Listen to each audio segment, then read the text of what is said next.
Welcome everyone to this special episode about Venezuela with Javier Bastardo, friend that I knew a few years ago, but now we have a good occasion to talk about what's happening in Venezuela. Javier is a Bitcoiner for a really long time. He has been involved in many companies. He has been involved in conferences. So I'm really pleased to have you, Javier, on the show, and welcome. Thank you, Maciej, and nice to be here with you. Yes, so you're kind of a legend in the Bitcoin world. You're a Venezuelan. So I think everybody kind of knows who you are, but for those who don't, can you give a little bit of background on your personal side? When did you leave Venezuela? When did you start in Bitcoin? Just to have like an overview, of yourself. Yeah, of course. I started reporting about Bitcoin and cryptocurrencies back in January of 2017. I started writing for cryptonoticias.com, that is a pretty well known Spanish crypto outlet. And I've been covering crypto, blockchain, Bitcoin mainly since that moment through different outlets. I also worked for a few years at Cointelegraph en español, that is the Cointelegraph Spanish version.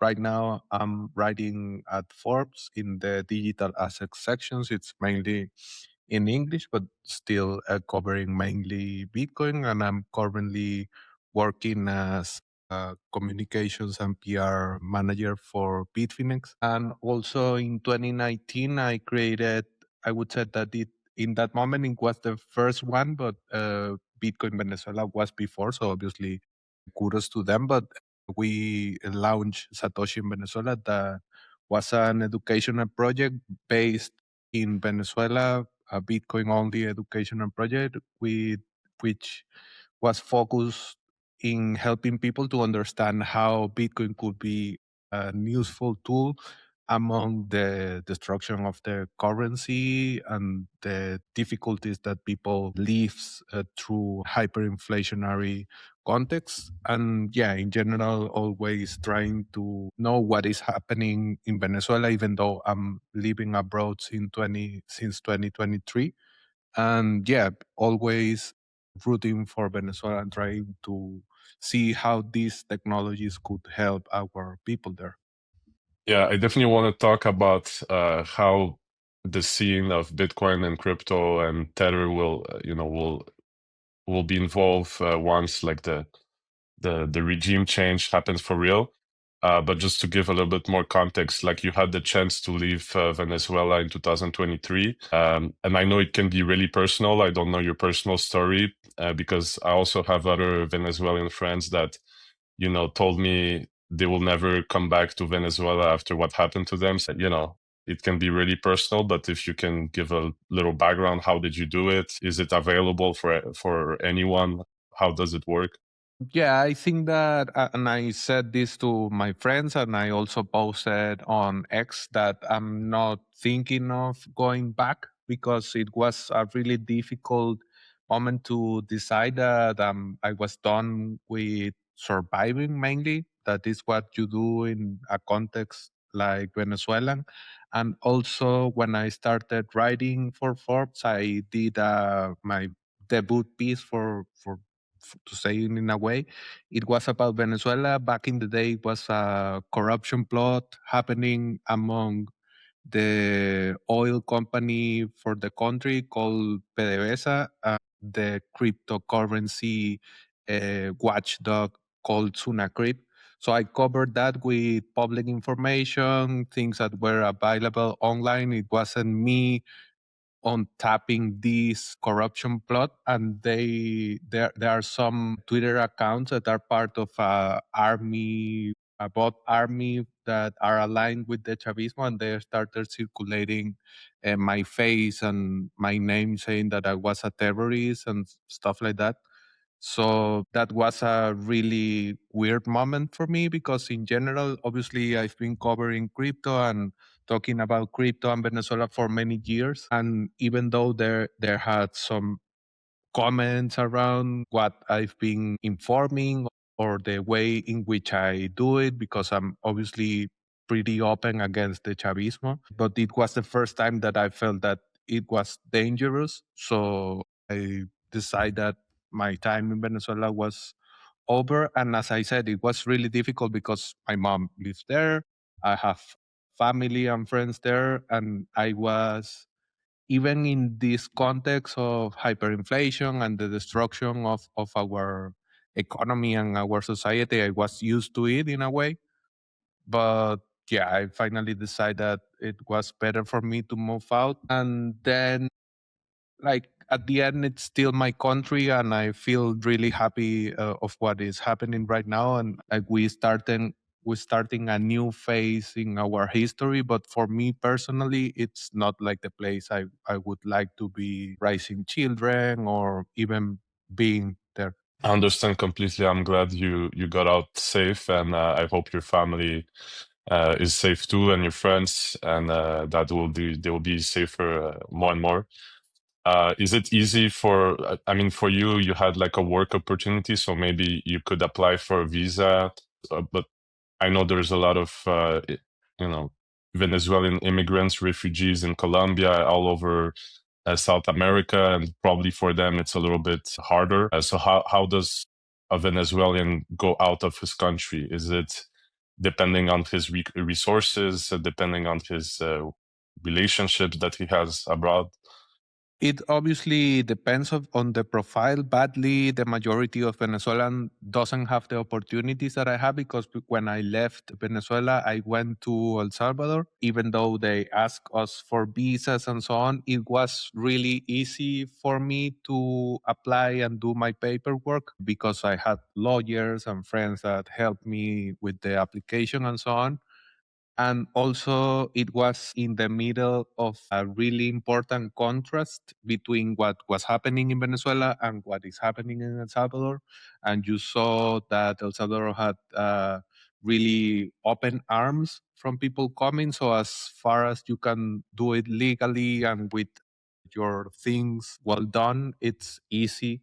But obviously, for the majority of Venezuelans that are living or were leaving the country through the Darien jungle, that is a really weird and dangerous jungle in Panama, and they do walk through this part of the continent to go to the States, or people that left Venezuela to go to Colombia, and how Colombia started to be a little xenophobic against Venezuelans, and the neighborhood countries starting to ask for visas for the majority of people that are leaving the country behind because it's too difficult to live there in general, looking for new opportunities. And yeah, for me, luckily enough, it was easy, and I had a really good time in El Salvador, and I saw like the contrast that I mentioned between the hope from Salvadorians going through a new phase without the Maras, and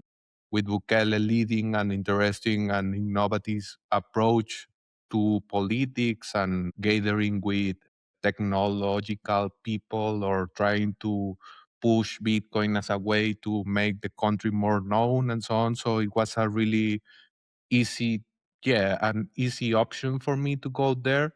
I've been going to El Salvador since they made the Bitcoin law available, even though now it changed. But back in the day, there were a lot of questions from Salvadorians. We organized a bunch of Twitter spaces to speak with Salvadorians that had some questioning the early days of the Bitcoin law. Then I went there even before mi primer Bitcoin was as big as it is today. I knew Roman from Bitcoin Beach before Bitcoin Beach grew as the global movement it is today. And I was really connected to that reality. I organized Satoshi in El Salvador as I did Satoshi in Venezuela. I did some early meetups there and trying to connect with people that are right now leading the Bitcoin communities or that are leading projects there in El Salvador. So to me, luckily, as I said, it was really easy and it was a really good fit for me. But in general, the reality is that refugees and people that are struggling to leave the country are like the majority of Venezuelans. I'm just curious, you live in El Salvador. We don't have to talk a lot about that, but understood that you don't live there anymore. Is there any reason, or is there, why you left El Salvador? Did you want to see something else, or?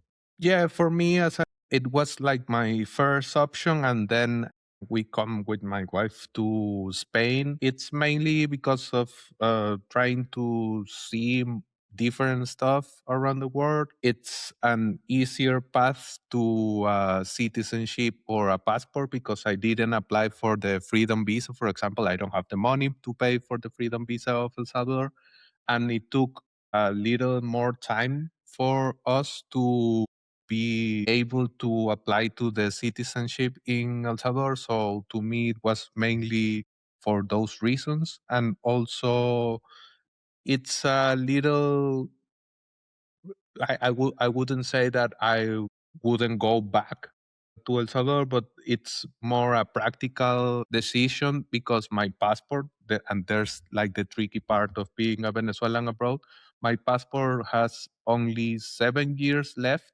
until it will be invalid. And there's no embassy and no consulate in El Salvador. So if the time passed and I didn't get the citizenship, I would be in a weird situation without an official document to travel around, and I need to travel because of my work. So it was a more practical decision to move out of El Salvador, even though I think that this is a really good place for people that are looking to see what Bitcoin could do for societies or what, as I said, as pragmatic leadership could do to a country. Yeah. I think in Spain you have like a fast pace for like citizenship if you come from Latin American countries. Is that right, or how does that Yeah, work?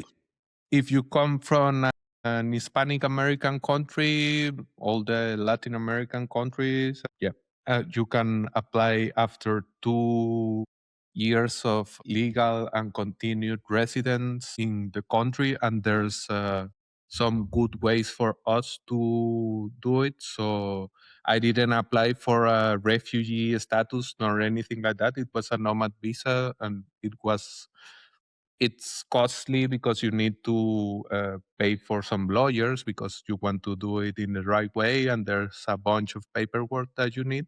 But at the end, it's a easy way to get a straightforward path to start your process of having the time to at the end apply for the citizenship. Well, I wish you the best luck for that with that process Thank you. because it's always annoying paperwork and all that stuff. I can definitely tell as well.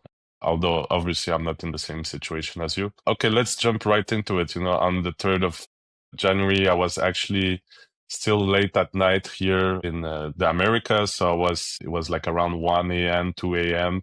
I was seeing the news of like the US bombarding Caracas. And in the morning, I wake up with the news that Maduro was captured and already on his way to the United States. So obviously, a lot of emotional reactions from it. Can you just tell what was your first reaction seeing this? You probably followed the whole process, monitoring the whole situation all night. So just tell us your first impressions, your first Yeah, feelings about that. funny enough, we were planning to do a little trip outside Madrid to go to Toledo in the morning of Saturday morning. But I wouldn't say that I wouldn't go too esoteric and say that I wasn't sleeping because I was not. I know that something was happening, but I had really a big trouble to fall asleep on Friday. So I was wake up at 5 a.m. here, something like that, and I said like, okay, we're going in a few hours. Maybe I just wake up and so on. But I started looking on Twitter, scrolling, and then I started seeing some videos. And it was really weird for starters because I said, is this AI or is this real? And then more videos from different parts, and then like people actually saying they are bombing Fuerteventura, for example, that is like the main military facility in Caracas, and I would say in the country in general. and then people reporting bombings in La Carlota, that is a big military airport. It has some civil use, but it's mainly aligned with the government. And then different places in which they bombed. So I saw all of that, and I wake up my wife and said that they are actually bombing Caracas. And her brother is in Venezuela, and he sent her a message saying it's happening.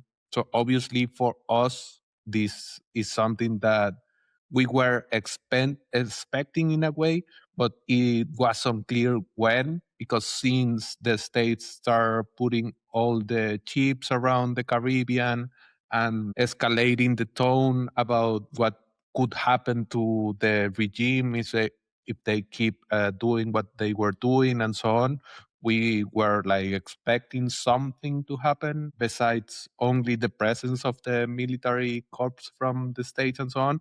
But it wasn't like it was absolutely a surprise for everyone. I don't think that anybody was really in the know of what is going to happen or when. But yeah, it was really for starters, it was surprising. Then obviously watching Twitter, we didn't go to Toledo. We just stay at home watching, trying to communicate with our families that are there. My mom lives in a place that it's nearish to Fortuna, so they had no electricity. There was no phone, so there wasn't a way for me to actually communicate with my mom. Luckily, she's good and so on, but it was because there was a blackout in the surroundings. And in general, it was a relief, I would say. Even could be like counterintuitive for someone saying that it's a relief that they are bombing your homeland. It is because we did all in our hands to get rid of the Chavismo, and they kept the power, they stole elections, they jailed people, they killed people. They did everything to keep the power as we did to get rid of them. So at the end, we were in a pretty poor position to fight back. And this was the only solution. That's what I'm saying to the majority of people that asks, that it's weird to say as a Venezuelan that I'm happy that this happened to my country, to the city where I grew up, the city where I was born. But at the same time, it was like the only way. Because as I said, it's like some people could say that we should do it by ourselves. But we tried a lot. They control the guns. They control the army. They have full power against the citizenships. So it's not a decision that you can make by your own.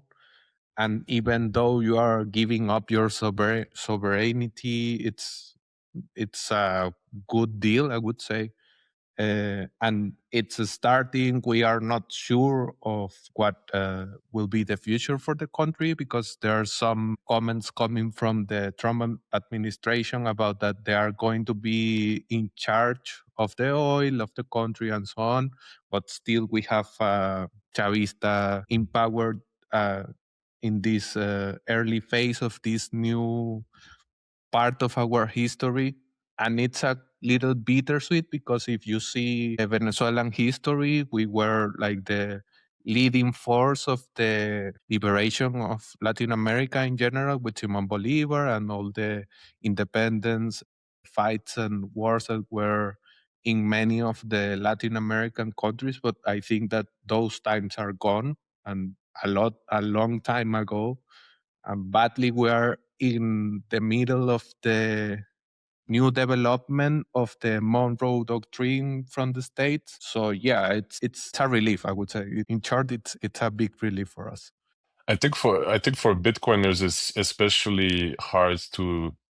I mean, Bitcoiners are not Venezuelan. It's hard to maybe support this kind of things, because in general we're against big machines of wars and the big industry of wars. We don't like this kind of stuff because that's how the fiat system is maintained. But at the other hand, as you said, like there was nothing left to do, and there was basically maybe it's not gonna be paradise now, but at least it's a occasion to change stuff, right? To stir the pot. But before we go deeper into this, can you define what is Chavismo? Obviously, it's based on, communism value, socialism value, but I guess you said as well it's tied to some kind of national pride of like the Bolivar revolution and all this stuff. Is there any particularities to like the Chavismo in itself? How would you define it that makes it different from another socialist regime? Or It's ultra nationalism in a way because it's mainly focused on the epic fights, and they changed the name to the country to Bolivarian Republic. So they supposedly are ultra focused on nationalism. But then you see how deeply involved that they are with the Cubans, they are with the Russians, they are with China. So it's more an ideological nationalism that is based obviously in a combination of different ways of the collectivism, socialism, communism, you name it, everything is there. It's pragmatic, I would say, because obviously even when you can see how dangerous they are and how they are aligned with these kind of countries, the BRICS and so on, they are pragmatic in the things that they need to do to maintain the power. And they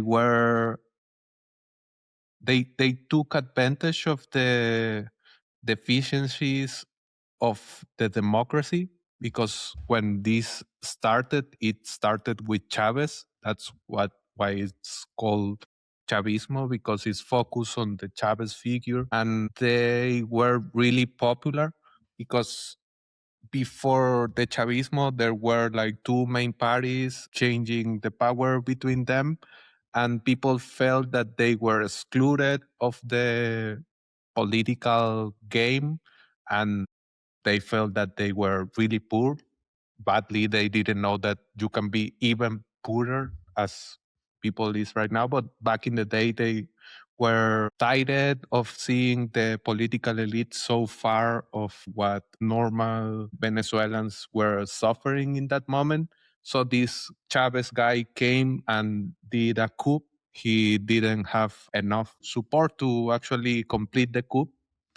But then, as the elites were, the political elites were uh, not answering to what the masses were looking into the leaderships, I think that they tried to build this, character through Chavez to, let's say, offer something that they thought that could control. And there was a president in that moment, Caldera, that he, even though Chavez was jailed and he wasn't supposed to be able to participate to run as a president and so on, they pardoned him. That was a really big mistake in hindsight. They pardoned him, and they felt, the political elites, the economical elites also, they felt that they would be able to control him, to lead him to maintain the power in this new movement, I would say, more nationalism. This guy was really charismatic to talk to the people, to talk to the needs that they were feeling and so on. They couldn't control him. At the end, it was bigger than what they thought that they can handle and so on. And the movement, the political movement around Chavez was really popular. There were winning elections. Then they started to change enough the laws or the power distribution to maintain the power. So that's what I said at the beginning, that they were really pragmatic. And then they change everything enough to maintain their power and even do like changing the results of some elections, stalling elections if needed, and so on. So they just build a movement popular enough to keep and maintain power. Then Chavez died. He said that people that were with him should choose Maduro. Maduro was part of his party and was part of the. I think that he was in a position in his government and so on, but he wasn't like a political leader, a known political leader. He was elected just because Chavez pointed him to be the next one if something happened to him and so on. And then even when we may thought that things were going to be easier to get rid from Maduro, it was worst. And then, like, Chavez also had the lucky to have high oil prices. So he handled a lot of money around and handled money to different leftist movements in the region. There was also leftists in Argentina, leftists in Brazil, leftists in Bolivia. So they were the cool guys in that moment, I would say the cool, let's say. And then this leftism movement started to decline, but we still have Maduro in power. Obviously, the connection to the Cubans were really strong from both, and in general, from that nationalism that I mentioned, they just kept the image, I would say, because at the end they were in bed with the Cubans, in bed with Russians, with Chinese people that are aligned with the left, the global left, to say in a way. Yeah, and in general, right now it's that they are a minority. That's why they had to stall 2024 elections. That's why you have Edmundo Gonzalez that was elected in that moment living in Spain. That's why you have Maria Corina Machado that was supposed to be the leader of that and the candidate of that election out of the country, and they prohibited her to be the actual candidate. So yeah, there are movement in an important decline, but strong enough to hold the power and be stronger than any kind of citizen movement of rebellion or of opposition that could be organized in the country. And that's why it was the only way to get rid or to start getting rid of them, to have international support, not only in the UN or international organization that at the end doesn't do that much, but a strong military power that could say, hey, you need to stop doing this. And well, now they captured Maduro, and well, it's a head less in this moment right now, but still holding the de facto power in the country. Your answers are so complete. It generates so many other questions for me. You said like before, like people were thinking they were poor, but before like Venezuela had one of the highest GDP per capita, like maybe in the even top 10 in the world because of all the oil. There was a lot of foreign investment into the country. There was a lot of infrastructure being built, but still people felt poor. Was it because there was not a great distribution of wealth? It was still concentrated. So that's my first question: is it real that the country was rich before, or was still concentrated in the hands of the few? And then how did the decline happen once Hugo Chavez came into power? Was it like sudden? Was it like really gradual? Kind of people couldn't rebel at first because everything started degrading over the years. So you don't necessarily have the time to react or thinking that it's going to get worse and worse. Like what was the process? In terms of the distribution of the richness of the country, obviously there are many different natural resources, mainly oil, but there's a bunch of minerals and so on, gold, you name it, everything is there. But it was in the hand of the few. So I guess that's why their lefty message kept the attention of the people, because obviously if you say we are going against the rich and we are going to give you what the rich has and so on, and you are upset because you see that you don't get as much as the country is supposed to give you, I don't know if the country is supposed to give you something, but if you feel that the country should make you participant of the riches of what it has and so on, it make it easier for you to be open to feel that they are stealing from you, that you need to fight back and so on. So this is a really common tactic among left people, I would say. Then if it was gradual, it was all tied to the oil prices. For starters, there was separation of powers when Chavez uh, won the elections in the 1998. It was the first election that he won.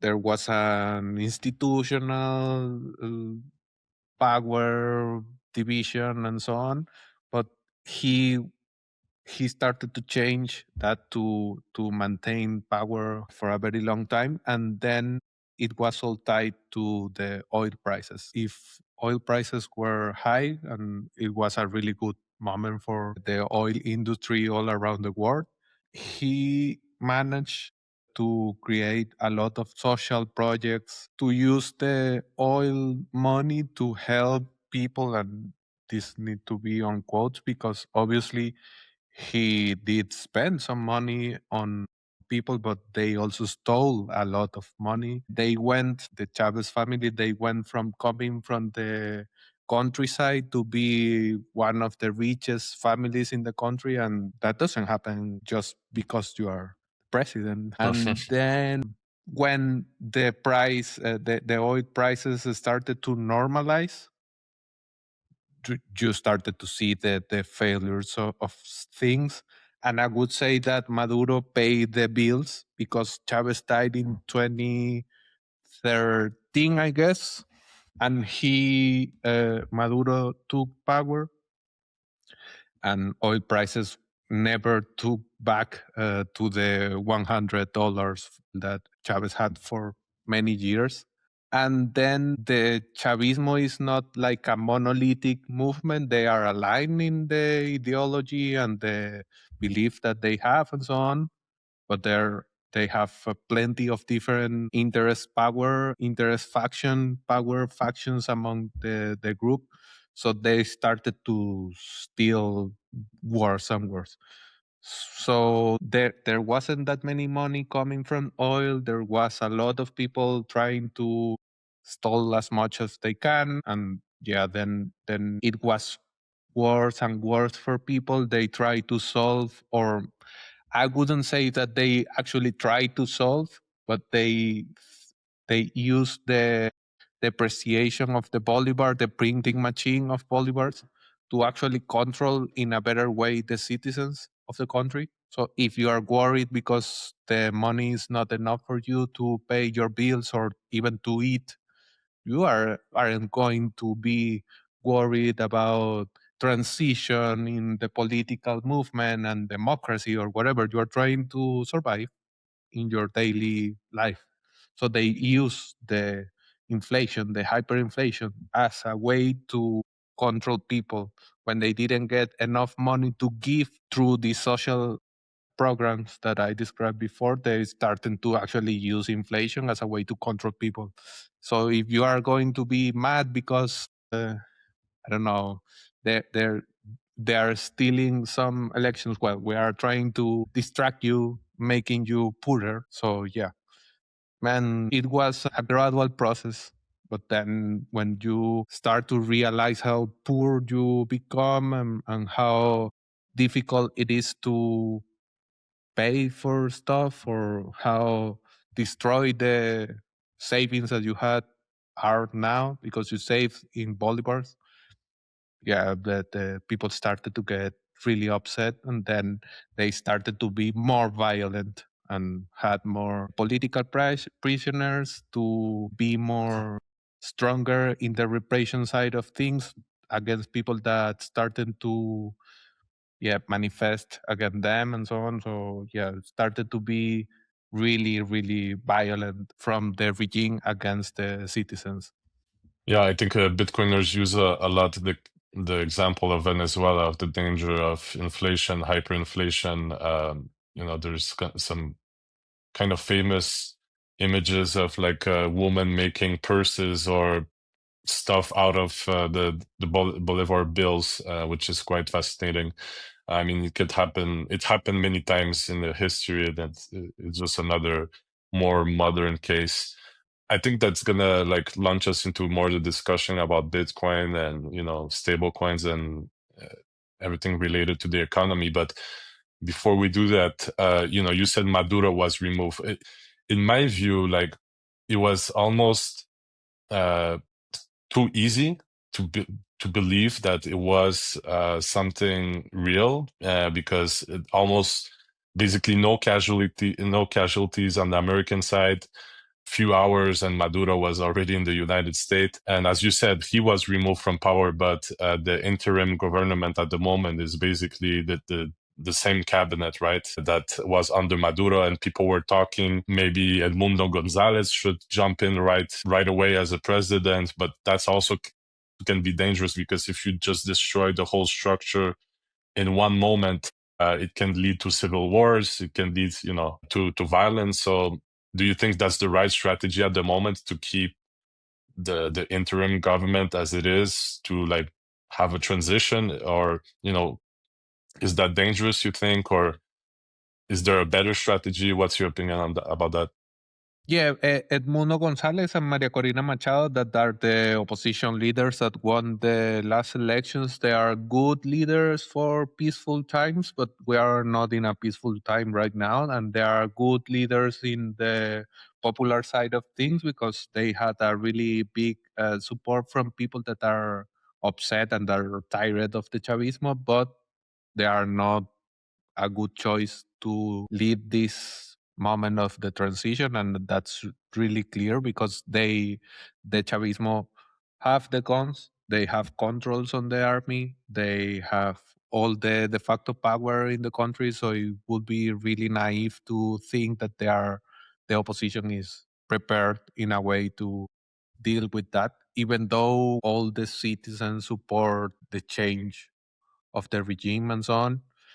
It's too naive to think that they are prepared to lead this moment of this process that I think that it just started. It was too easy, and there's the chance that he was betrayed.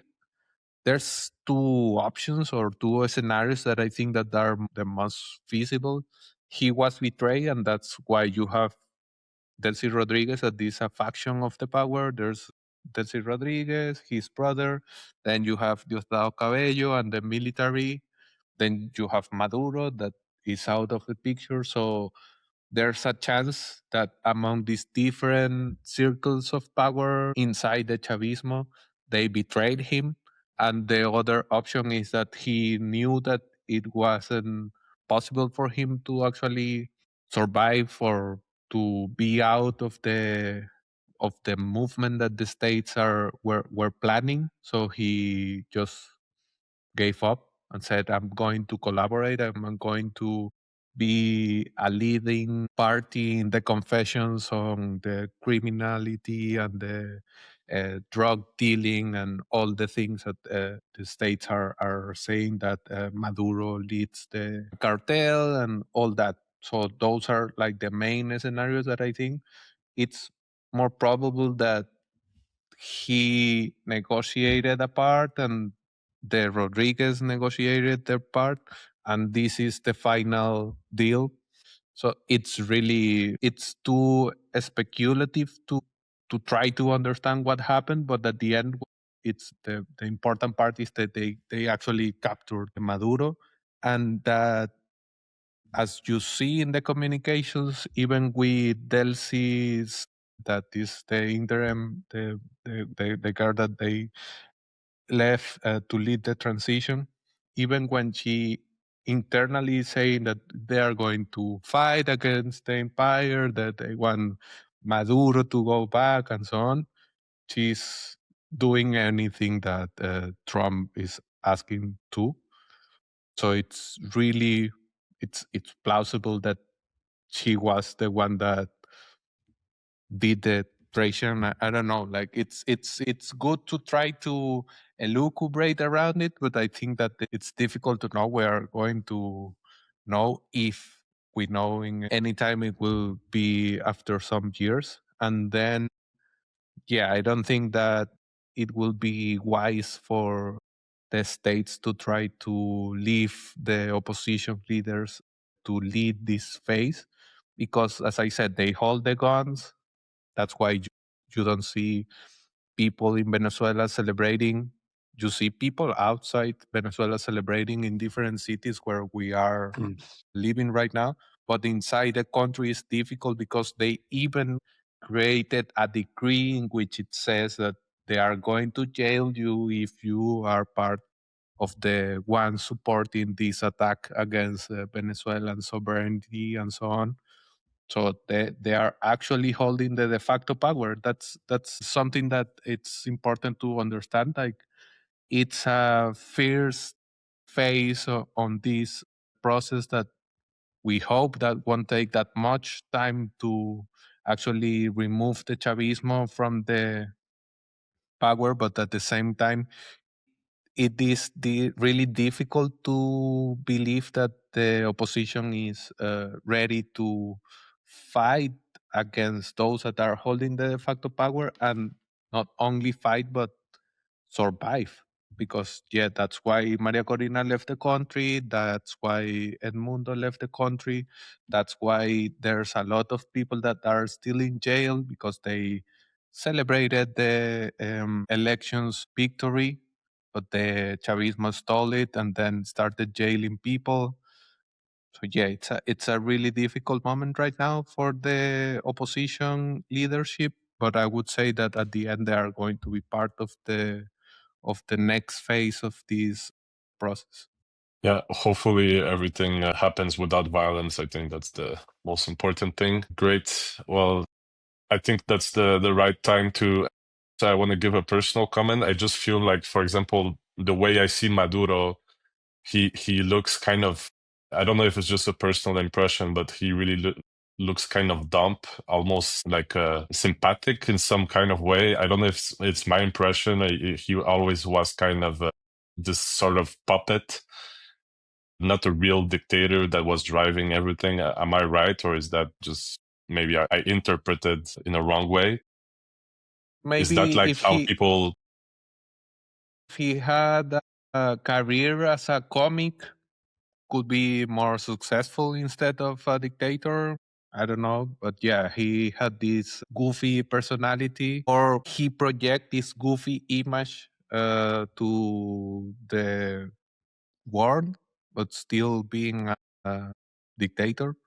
So it could be part and part. And yeah, I don't know if you want to talk about the Bitcoin and crypto. Yeah, Yeah. that's the next subject. So basically, I also saw like your tweets, the different tweets about there's some rumors that Venezuela had a lot of Bitcoin, and you also published a really interesting article in Forbes because you write for Forbes. Maduro captured. I will link your article in the show notes. Obviously, what it means for stablecoins, oil, and Bitcoin. So I guess we can start with the oil because I guess that's like something that's interesting. People have compared the situation to Iraq, where they were using the excuse of weapons of mass destruction that didn't exist. But in this case, Trump was pretty direct, right, open right away. No, we're going for the oil. We're gonna sell it. We're gonna use it as reparations for what happens in the states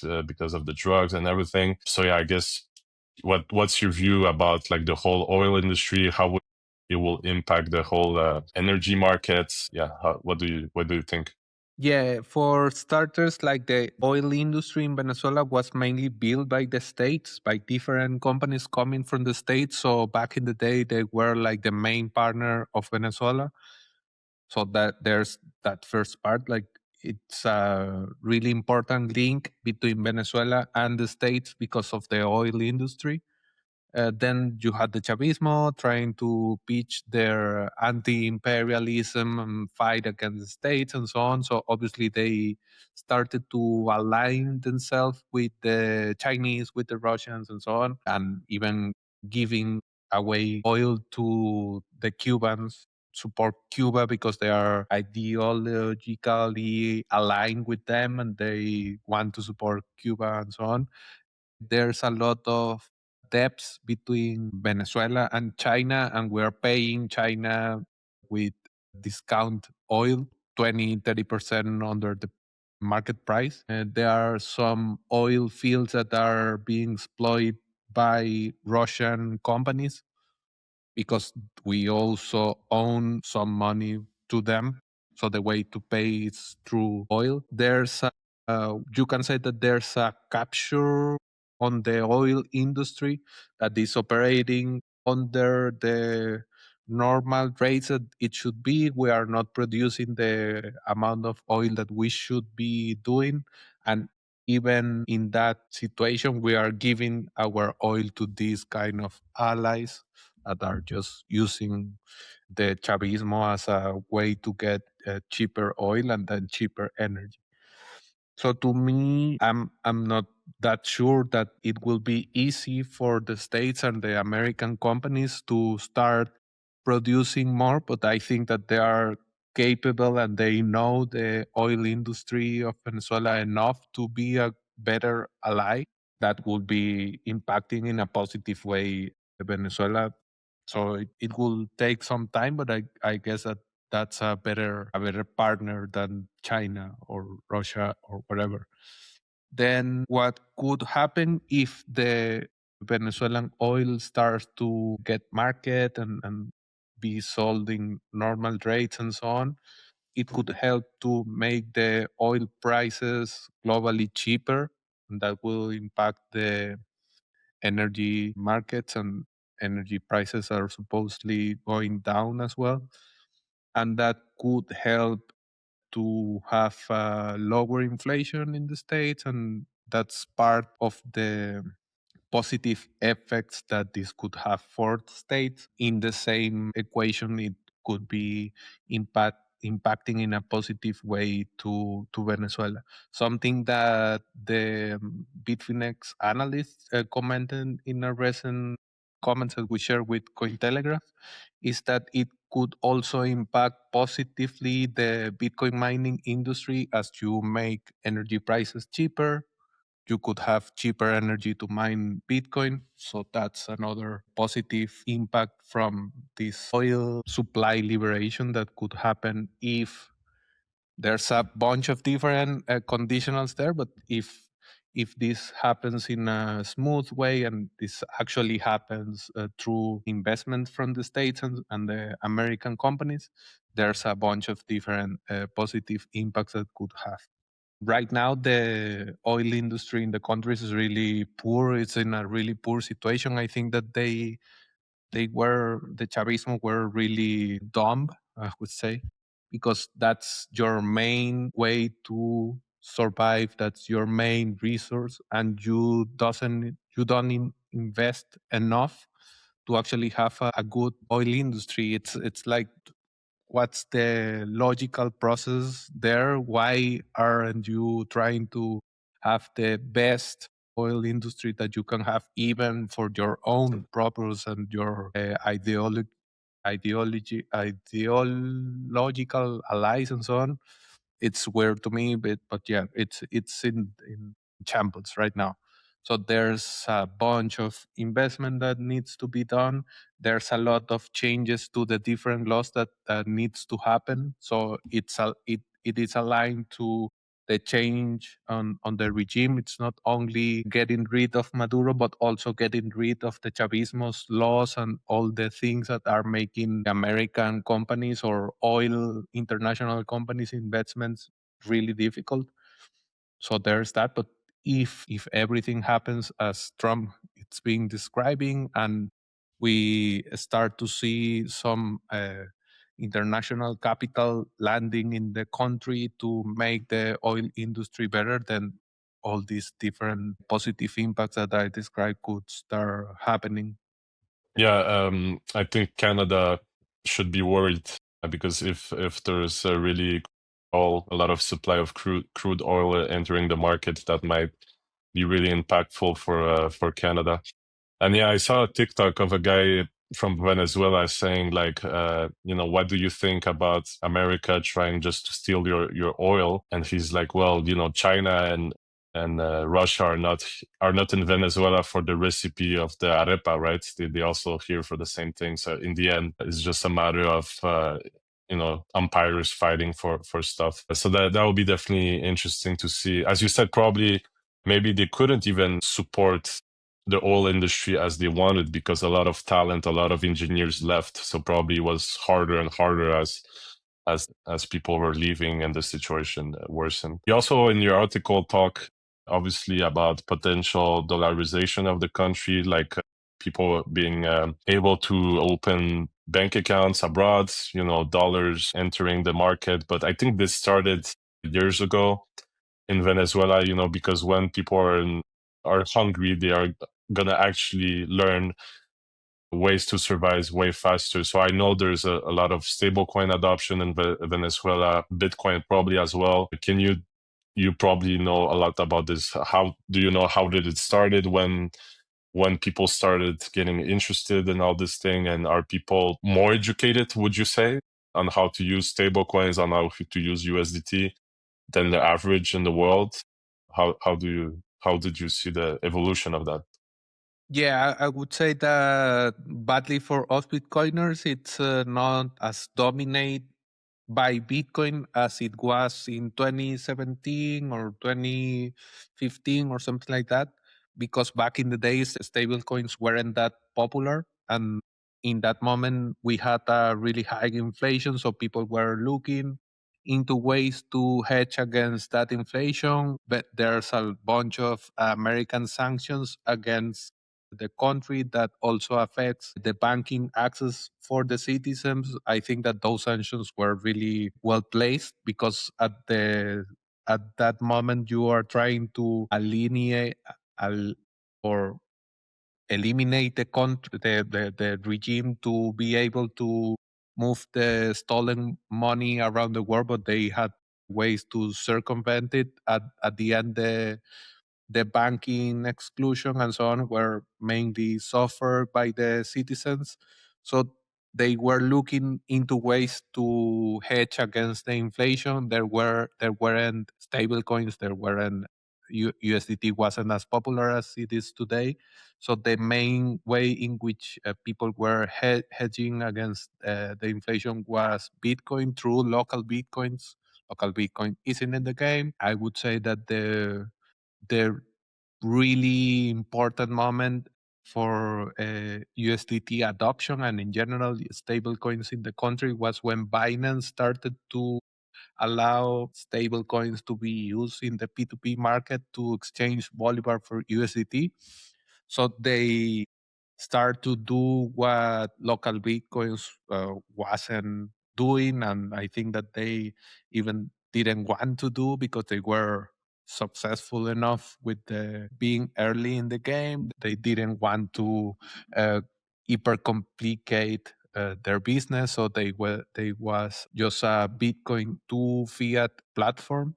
But then Binance offered this kind of digital dollar option, and at the end, people were looking to actually have dollars, not Bitcoin per se. It was like Bitcoin was a hedge tool, but a hedge tool that was mainly linked to the USD value that Bitcoin worth, not for Bitcoin itself, but for the USD access that they were looking.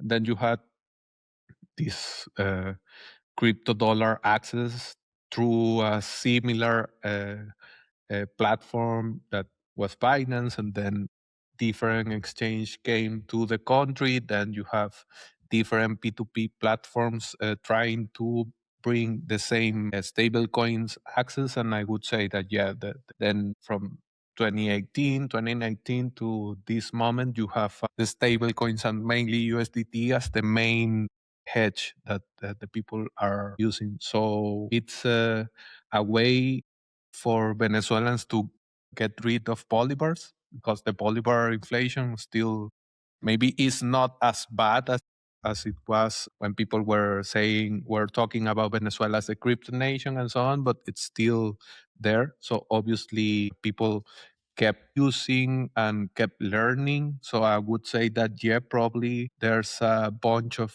well-versed users of stable coins and of trading platforms like Binance or like other P2P markets. It's difficult to see if Bitcoin could do a comeback, because at the end they were looking for US denominated ways to hedge against the bolivar, but still, like, electricity was really cheap back in the day in Venezuela, so there were people mining Bitcoin in their houses, and there's a bunch of different people uh, that are still part of the crypto and Bitcoin community in the country that has this the experience of mining Bitcoin with S9s even in 2025. So yeah, there's a different levels of users and usage, but I would say that it's mainly dominated by stablecoins, and you can see it in the Bolivar to USDT rates that spike when in January 3rd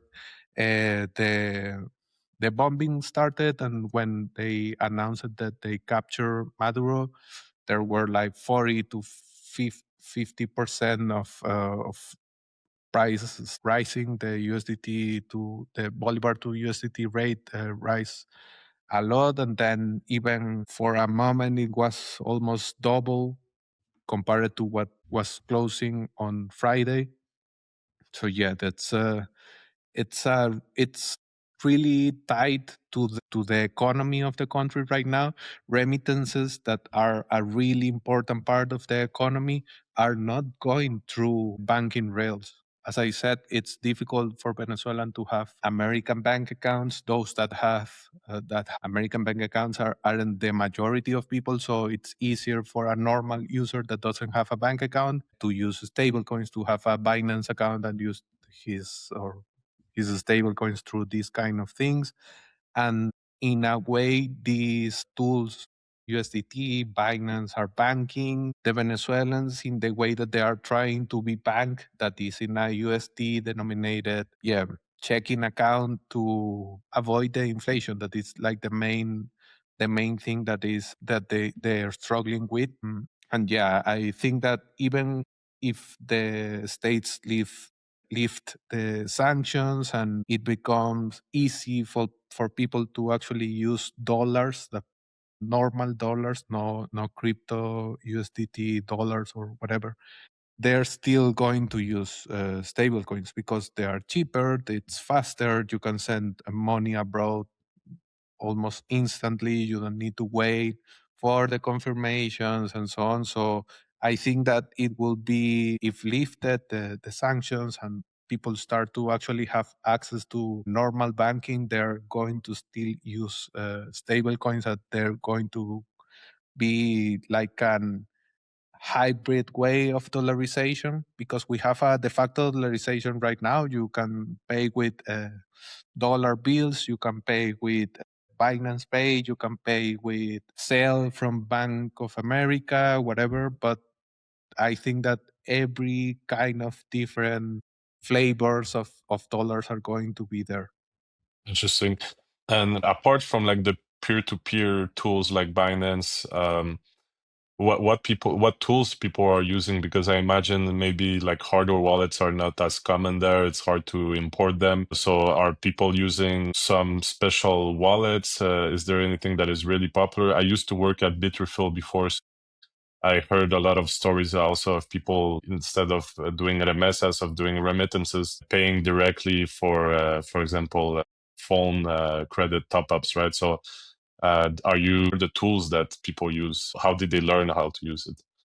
Yeah, I would say that the main platform is Binance, and then you have some local P2P tools. But as they could be linked to the Chavismo, people don't really use them that much. And you have some that became popular and had to close as El Dorado because they were targeted by the regime. Then you have people like, funny enough, that there are official resellers of hardware wallets in Venezuela, but it's something that you need to be well versed, I will say, and that you need to be moving enough money to actually invest in a hardware wallet. For people that are just looking to avoid losing money because they are holding bolivars, I would say that it's mainly Binance. There are some fintechs that allows you to have a US denominated card that then they top through the Binance P2P.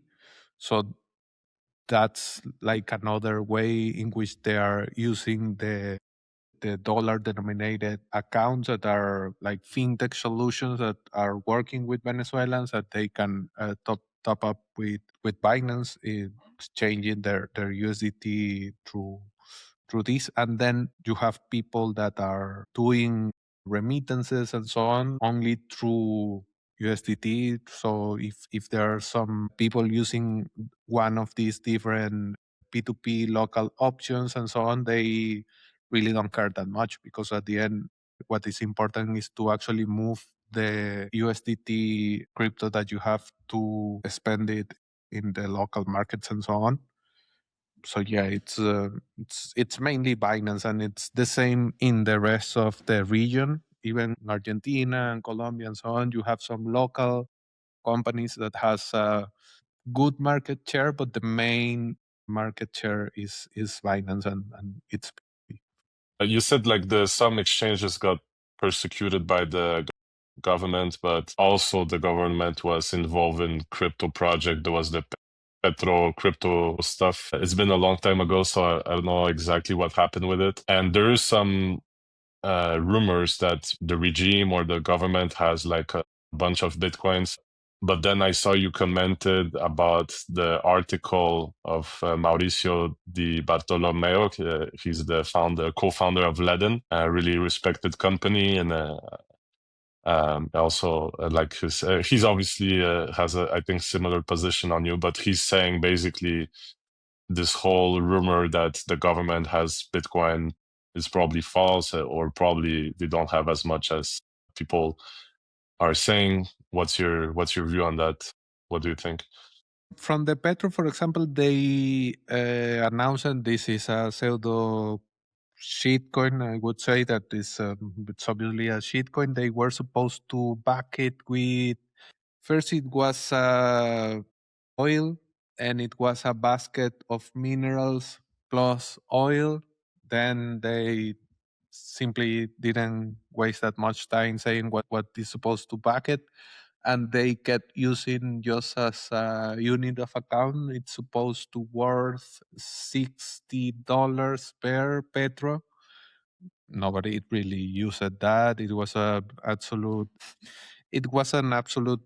nothing burger. But interestingly enough, when they announced the pre-sale, because this was something similar to the ICOs, and it was in 2018, so it was in the ICOs fever time. They said that they were like 31% of the supposed intention of buy that were denominated in Bitcoin. So that's one of the probable sources of the supposed Bitcoin that state is holding. And then you have obviously the known public Bitcoin mine operations that are linked against to the state and so on. So that's another possible source. Then you have sanctioned oil sales that were being done through crypto payments. It could be stable coins, it could be Bitcoin. That's the piece that I mentioned that I wrote for Forbes back in the day, the crypto PDVSA plot, that were between 7 to $20 billion lost there. So 27 to 20 billion that could be also part of the sources to these resorts. This alleged 600,000 Bitcoin that whale hunting were mentioning in the piece that they published and went viral on X. There's obviously the bribes, the confiscation of Bitcoin operations. There was the supposed biggest Bitcoin mine in Latin America that was under a company that is part of the same crypto corruption plot called CoinCoinEx. They were supposed to be operating the biggest Bitcoin mine and so on. But what is part of all these possible Bitcoin sources that I mentioned is that they weren't part of the public treasure. Like this isn't part of the an institutional process that allows to be deposited in a Venezuelan state, a specific address. This is not like that. Personal accounts in Binance. There are Bitcoin addresses under someone that you don't know who is. There isn't as you have in El Salvador, the public address in which Bukele and the Bitcoin office announced that they are accumulating the Bitcoin. There isn't something like that in Venezuela. So even like you can say that there were 1 million Bitcoin circulating in the Venezuelan economy, but it's impossible, I would say, really difficult to prove that there's a 600,000 stash of Bitcoin attributed to the Venezuelan state. Like, as I said, you can have different possible sources of this amount and different times in which maybe it could, yeah, because the article, they said that these human intelligence, they are connecting different sources and so on, but it's really difficult to prove that this is a whole stash, who is controlling the keys, under what kind of figure. Because, for example, with the oil sales, this is to avoid sanctions. So obviously, if PDVSA, that is the oil company, was the sanction entity, you aren't going to have a Bitcoin address attributed to PDVSA formally receiving the payment for that oil. So who is supposed to receive those payments and so on? So to me, it's really difficult to think that there's a treasure of that 600,000 Bitcoin. Yeah, and they probably don't have access to, proper custody solution for institution, or they cannot make a BitGo account, right? So it's probably all over the place and people stole it. So I think it makes total sense to not expect the stash of Bitcoin reappearing as a whole, I guess. Yeah, really, really unlikely. So I guess I think I asked most of my questions. Maybe you can just share like what do you think will happen in the next months, in the next year, or the next 5 years? Is there maybe opportunities for people to go to Venezuela once like the situation stabilizes? There's a lot already people talking about buying real estate in Venezuela. As you said, Venezuela has a lot of resources, but they also have really big potential for tourism. There's beautiful islands. There's, a lot of opportunities to kind of go in a country and try to bring it back up. Not exactly what happened in El Salvador, but this is kind of the stuff that you see once a country is liberated and there's more openness. There might be a rush to try to invest. Do you see this happening? Do you have any maybe advice or for Yeah, people that want to do this?